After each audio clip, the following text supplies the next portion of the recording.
Selanjutnya pemirsa, Indonesia resmi menjadi anggota New Development Bank, yaitu sebuah lembaga keuangan yang didirikan oleh negara-negara BRICS. Pakar ekonomi UMS, Anton Agus Setiawan menilai langkah ini sebagai strategi untuk memperluas akses pembiayaan dan investasi, serta mendukung pembangunan ekonomi nasional.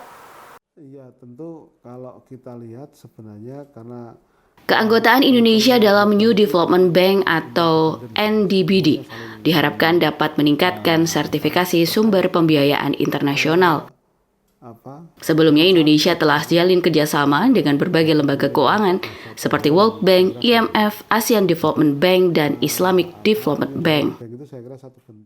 Iya, tentu kalau kita lihat sebenarnya karena perekonomian global itu kan interdependence ya, semuanya saling terkait begitu. Mencari mitra bagi pemerintah itu adalah satu hal yang saya kira penting. Jadi New Development Bank itu saya kira satu bentuk dari mitra baru.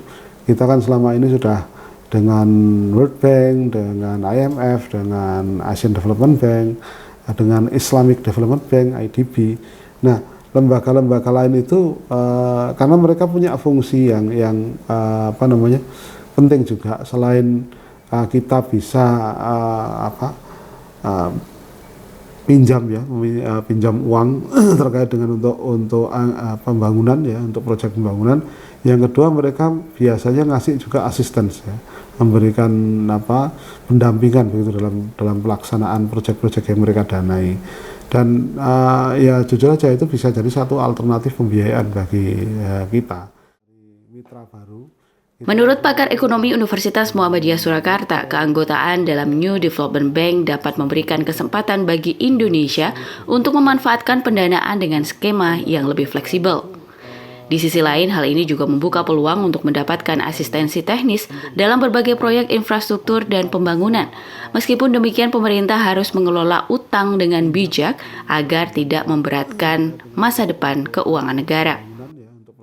Ini sebagai satu alternatif untuk mitra dalam membangun perekonomian, kemudian mencari alternatif pinjaman. Saya kira itu hal yang positif ya, selama tidak ada semacam syarat-syarat politis yang mungkin bisa mengikat independensi pemerintah dalam mengambil keputusan terkait dengan proyek-proyek tersebut. Saya kira itu wajar untuk dilakukan.